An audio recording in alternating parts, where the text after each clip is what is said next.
one of those GoFundMe pages, and you have this frozen dog with a chain and icicles, and you could say, you know, we need to feed this dog and treat it. You could raise thousands of dollars. Okay. Right. Okay. I wanna put a face on the homeless situation, and I wanna. Roy, you can come around too. Go around behind the camera and sit here. But I want to put a face on it, and I want to start by putting what a lot of people probably never thought about, and I want to give a build-up to this.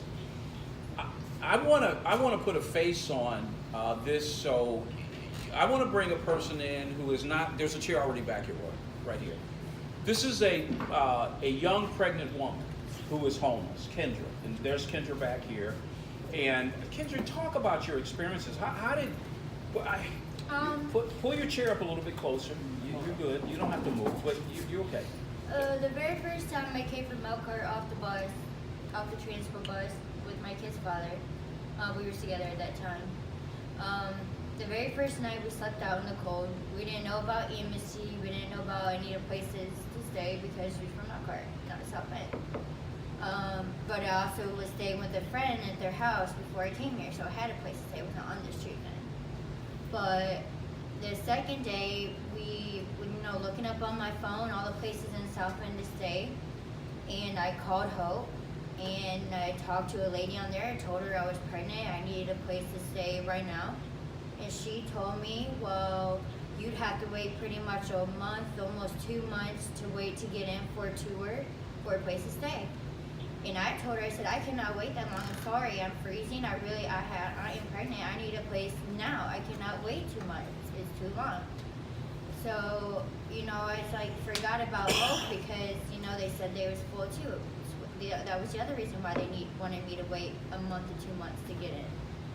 And then I'm told about the Center for the Homeless, and I walk in there one day to stay in there. And they said, well, we don't let women stay here. We don't take women here, pregnant or not. So I'm like, what, the Center for the Homeless? I thought they had. That's what they told me. They do. It's on the second floor. Okay. Yeah, that's what they told me that when I walked in there. They told me we don't take pregnant women here. The women don't stay here. It's for men only. Is exactly what they told me. The very first time I walked in there and talked to them. Yeah, I used to live there. Yeah, the very first time I walked in there, that's what they told me. They only allowed guys to stay there, no women or children at all. I can't imagine a young woman, pregnant, sleeping out in the cold, and being told by one place that has been funded to house, the Hope Rescue, that you got to wait a month, okay? And by another place, essentially lied to that we don't have room for pregnant women, we don't have room for women, which apparently they do have room for women.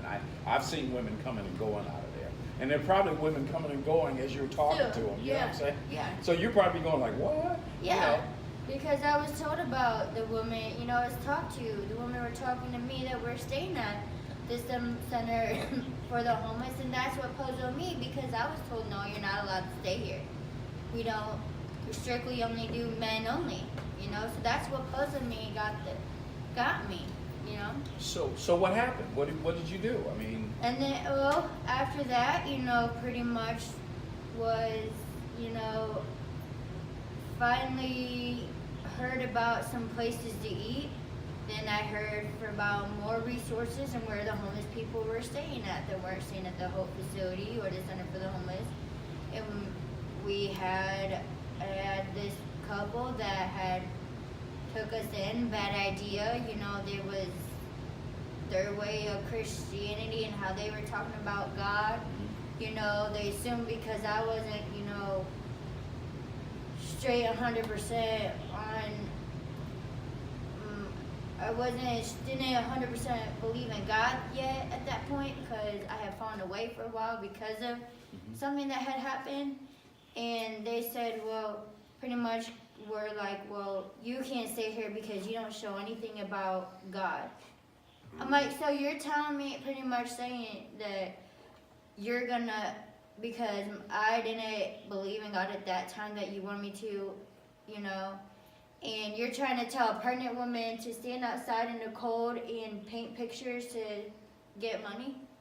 in order to stay in your house. My own dad wouldn't do that. My own dad wouldn't say that to me.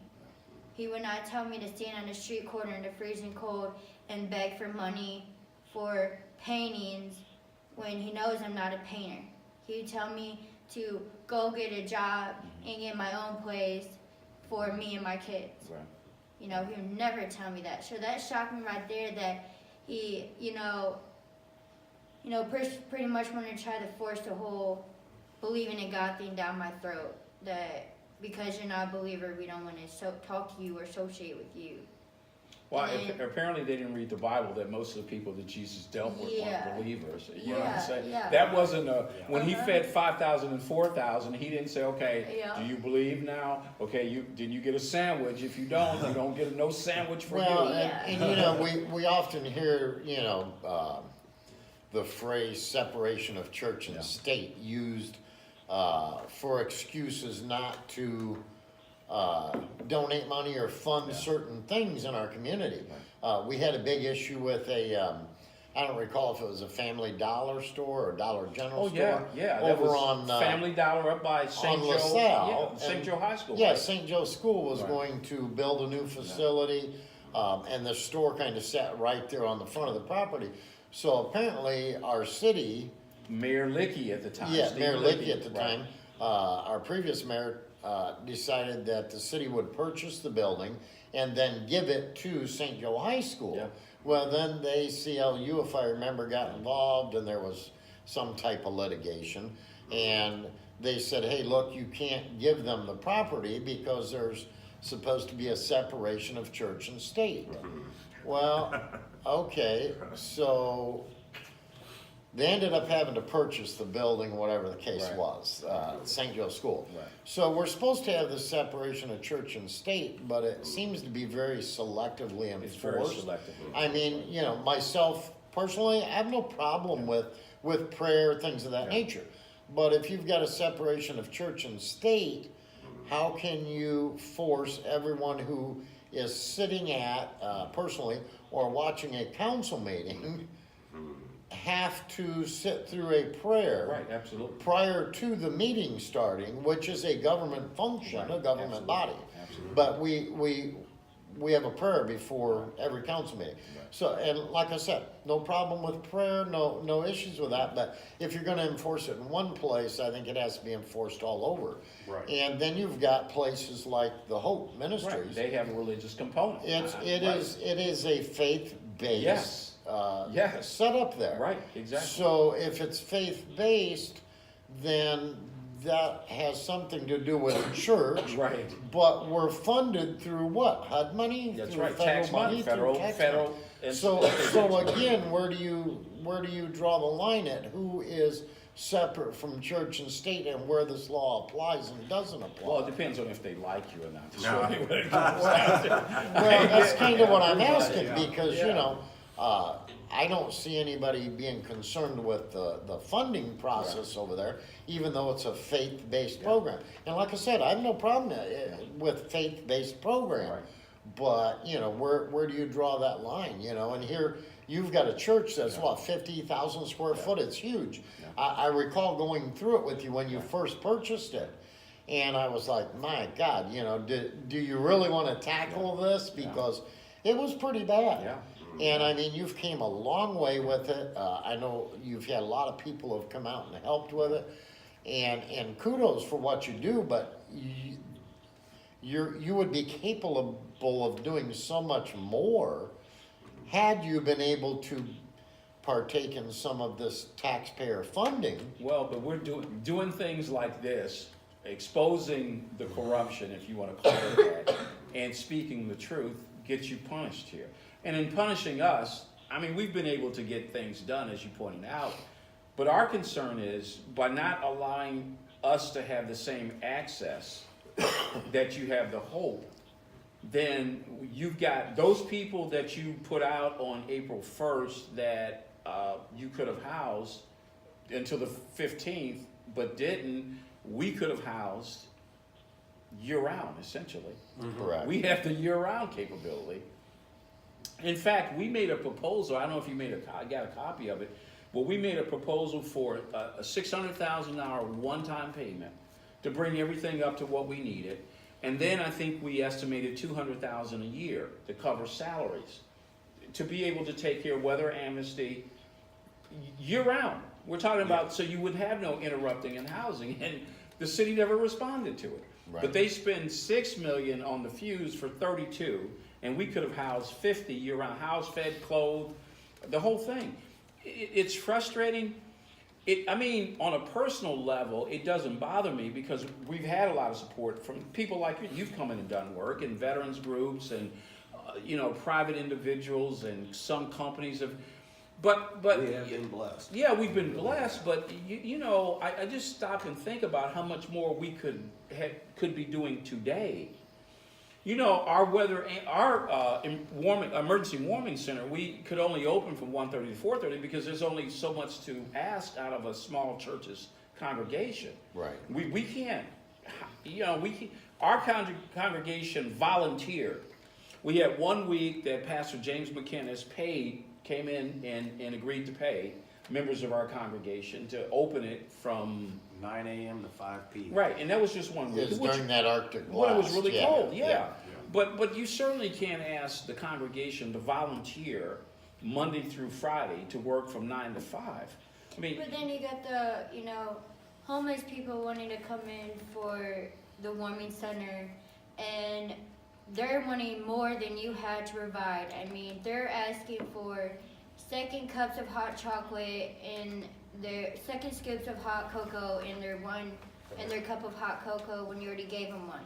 They're wanting you to reheat the food that you just fresh made out the oven in the microwave. They want you to put their plates of donuts that you was lucky you got donated to you from Rise and Roll in the microwave for them. And if you don't do it, they get mad at you and say you're this, and I've been called the B word for why pastors let me stay here and not them. And part of that is because I'm not out there doing drugs. I'm not, out there. well, you're trying to help yourself. Yeah, and trying to help you appreciate myself. what the church is trying.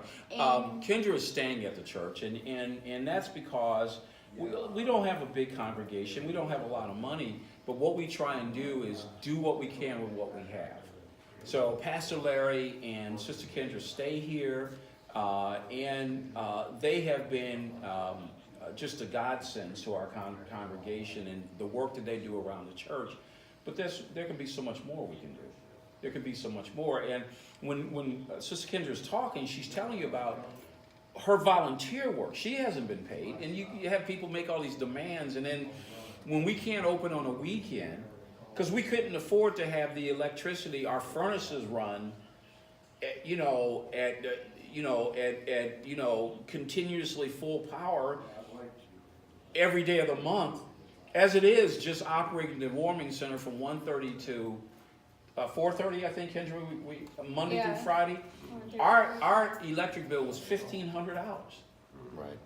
$1,500. I mean, and we are a small, poor congregation. We found a way to pay it every month because people would contribute and give. Well, and I recall when you first got to church, I went through it with you. There were some issues, so I came down and helped you take care of a couple of the problems you had, so that you could get running water Right. and things of that Right. nature, because the church had been broken into. People were Set living in vacant, it. had been broken Yeah, into, and vandalized, right. So I remember coming in and helping you get running water to a bathroom, so you had bathroom facilities and certain things. And then, if I remember correctly, you somewhere along the lines you ended up getting a lot of bunk beds and, Right. and beds because the plan was to house the homeless. Right, you we know, could or the we less could have fortunate. done weather amnesty or actually full-time housing. We Right. had 62 beds, And so you had the bed, Right. you had the space, obviously. 50,000 square feet, And right? you applied more than once for Several funding, times, for right. grants, whatever, Right. and just like ran into a brick wall. Right.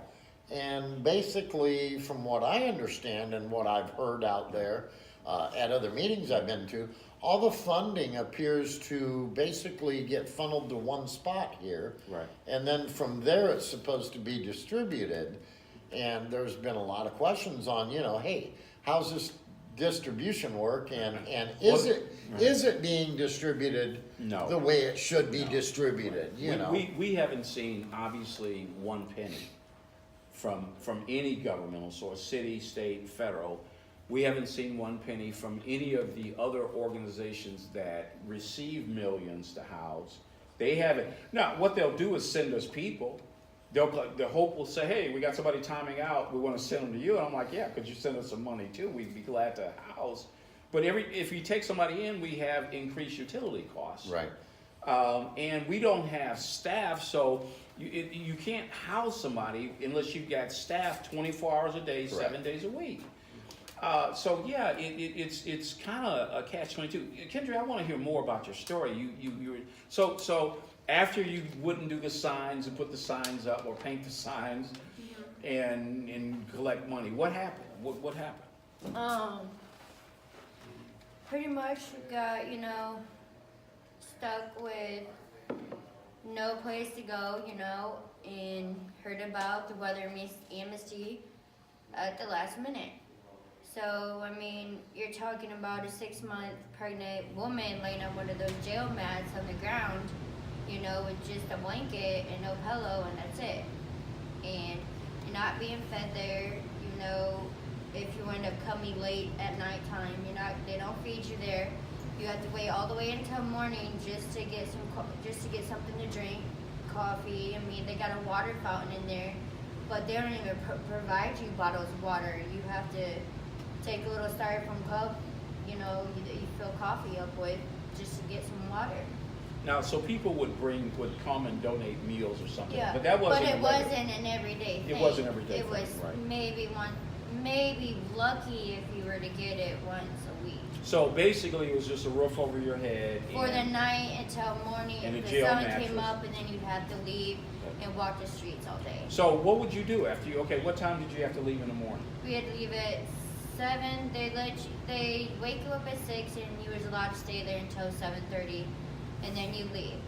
And then everybody would walk to Broadway or Lady of the Road, wait outside for at least an hour, maybe. In the cold. Yep, in the freezing snow and blizzard cold. Sometimes it'd just be extremely windy and cold out, or when it was below negative, just standing out there until Lady of the Road opened their doors at 8 and Broadway, standing there just wait and have nowhere else to go.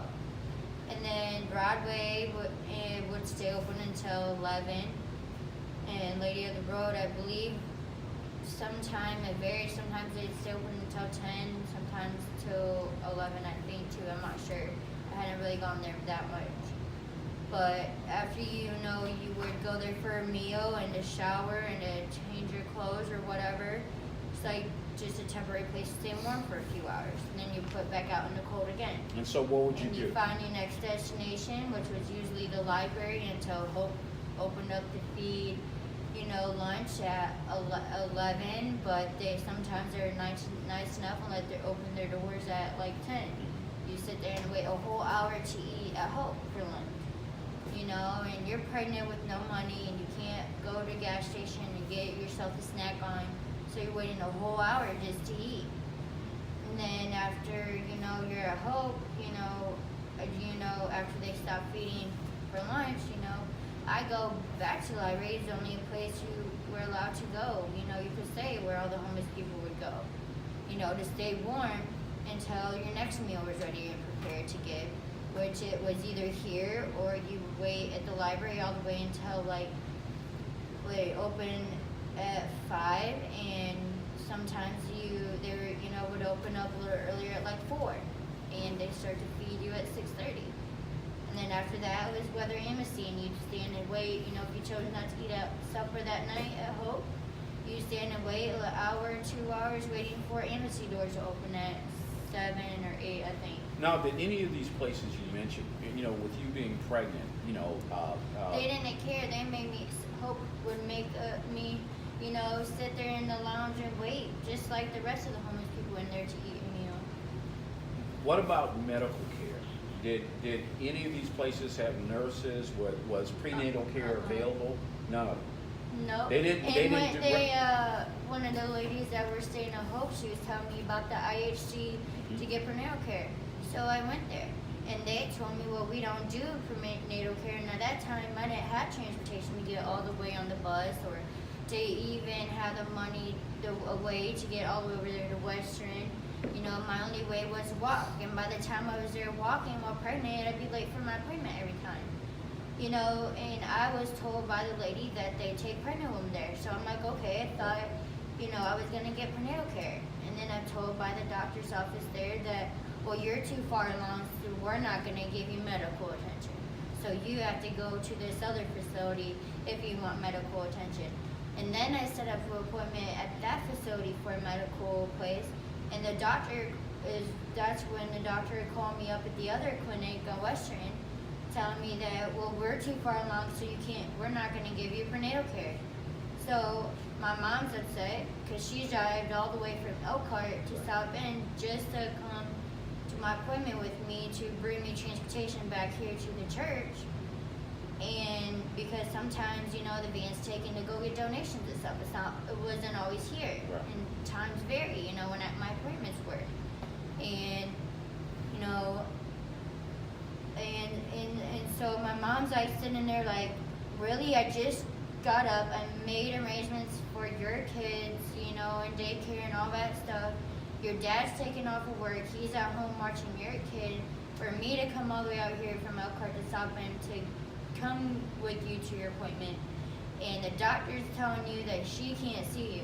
Now my mom's frustrated and angry because all that gas money it takes to come from Elkhart just to get here, and having to make a whole nother appointment at a whole nother medical facility just to get prenatal care. So I'm going through two different clinics that are the same place, but two different doctors, and both get denied prenatal care. So I have to go through the whole process again, just getting medical care, and I finally get medical care, you know, and the people that are supposed to help me with my Medicare, you know, weren't even doing nothing about it until finally I got a lady that finally would, you know, help me get everything together and me get Medicaid just to get prenatal care. I gotta ask Jesse a question, and you have a daughter. I know Yes. you got one daughter? Yeah. Okay. Now, I know I'm gonna say what would happen if this was your daughter. I know it wouldn't, you know, it wouldn't be your daughter. I know Right. you, and I know, you know. But just say, Dad, you're here. This is your daughter out. Well, let's say you live in California. This is your daughter here, and she's on the phone telling you this. You know, honey, how you doing? I haven't, you know. My first thought would be, are you kidding me? I know. Are you being serious about this? I mean, first off, we're here in the United States of America. Yeah, that's your first. I know it's your And first thought. so you have a person who is already down on their luck, you know, and has nowhere to be, you know, so on and so forth, and you're pregnant, and you come into a doctor's office. I'm guessing from what she was saying, it was some type of a clinic. Right. Was where- that the Indiana Health Clinic thing that you're talking Yeah, about? you know, the Alan Childs that, you know, he says Right. he gives the Alan birth- Childs was a case manager. Yeah, Right, that right. talks about, you know, oh, we'll do prenatal care, or any kind of doctor you need, or medical attention that you need for any homeless person, you know, that doesn't have medical insurance, or somebody that isn't homeless, you know, and has medical insurance. And you're referring to me, and you have me and my mom standing there at the window for almost a whole hour waiting for you have employees that don't even know what they're doing with their job. They can't even get me an appointment at the other clinic. So, I mean, I want to just make sure that we're clear on this. So, these clinics that you went to normally would take people who are less fortunate. You were turned down being that you're pregnant Yeah. initially, and now you're getting prenatal care because you now have Medicaid, or I guess you said Medicaid, state insurance. You are getting care now. Yeah. So first question is, are you getting care from one of the doctors that originally turned you down? And were you in fact turned down just because of the fact that you didn't have insurance established? And When I went to these appointments, I had Medicare, I got an MHS, and they proved it because they put it right up in their computer, telling me myself that you covered. I said, okay. And they told me, well, all the OBGYN doctors that used to do prenatal care here now moved over to the facility over off of Western. So they decide to call over to the Western clinic, to the OBGYN doctors over there, and asked for me to be set up with a OBGYN doctor there. And that same day, I'm on my way walking to my doctor's appointment.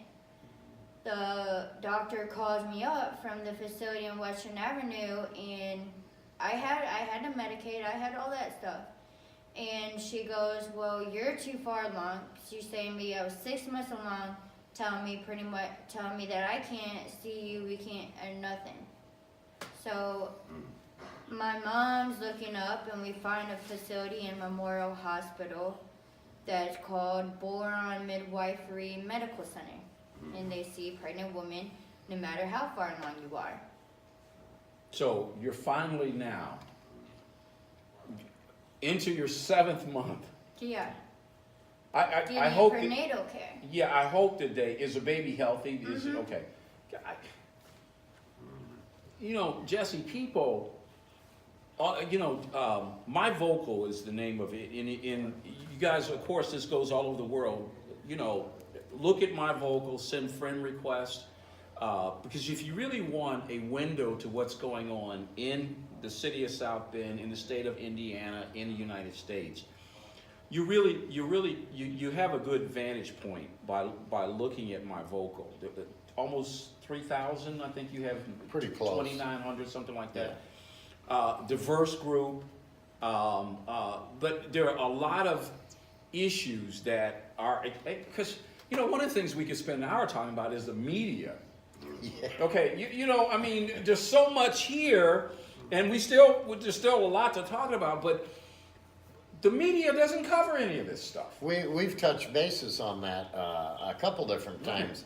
Locally here, it's really odd because, a lot of the news stories that we have seen would have never came out had they not popped up on the community page first. Well, your page, and then we just embarrassed them. By someone saying, hey, did you hear about this happening, or anybody know about this? And then boom, usually within a few hours, boom, you'll see it on a news channel.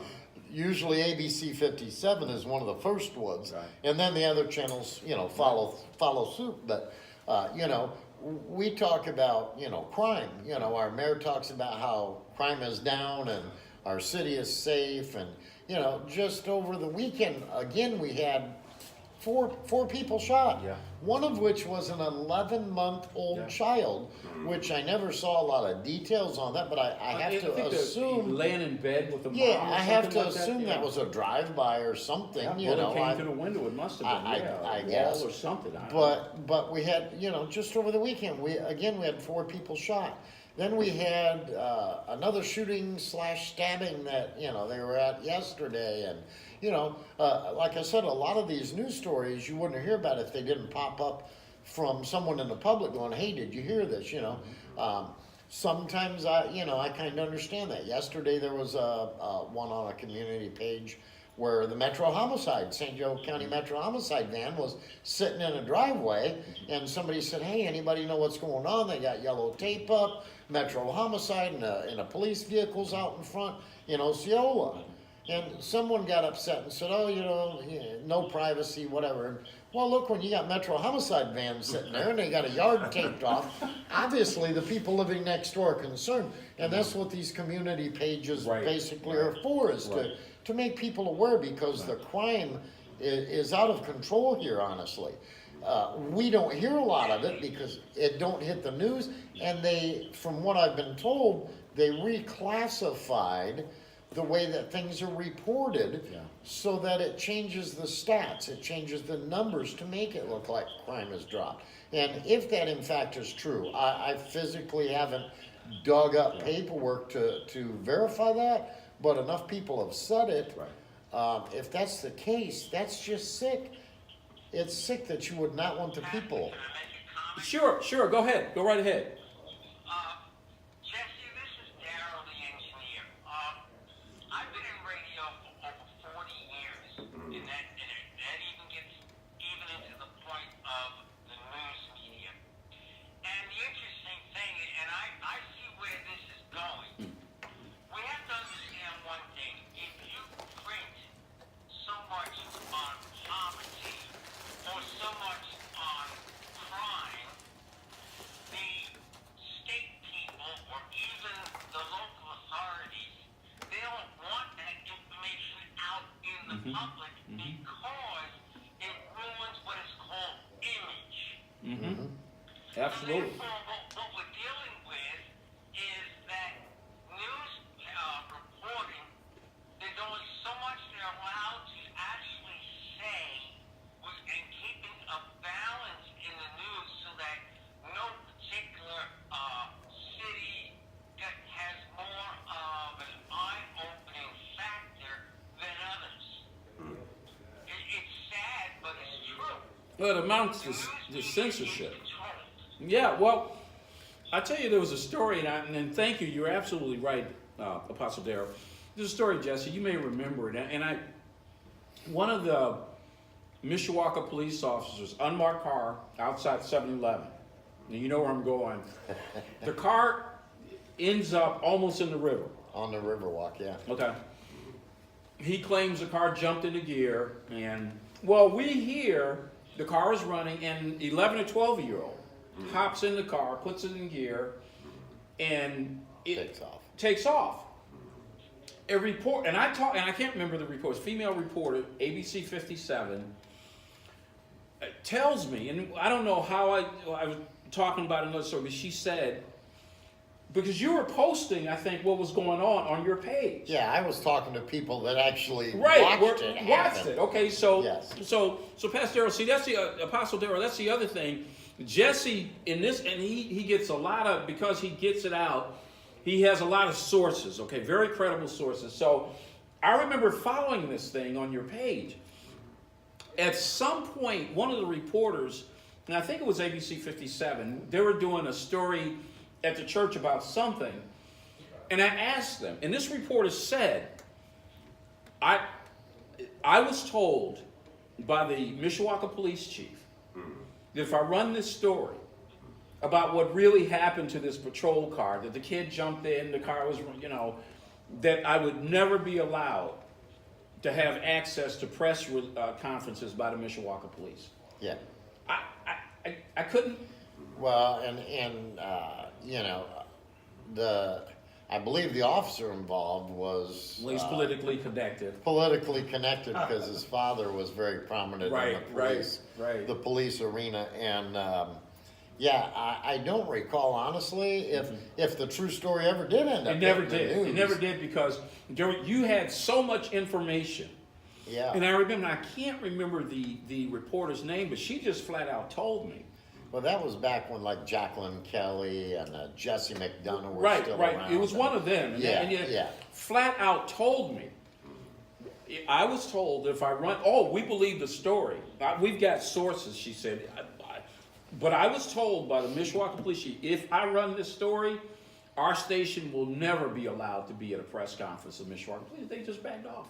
Well, yeah, you get blackballed. Yeah, I mean, they just backed off. Look, that for instance, with the whole police tape issue and all the political things that were going on around here. If you remember right, same news station, and Mario, I believe you were standing there with me. We were in the city council chambers. I don't remember what we were there for. If we were there for an officer's hearing, maybe, or whatever.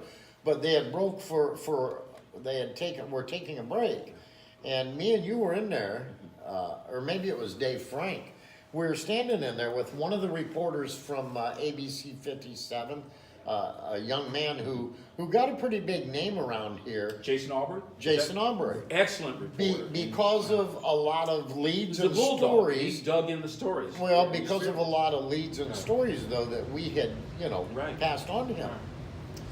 And Jason Aubrey, all of a sudden, they were very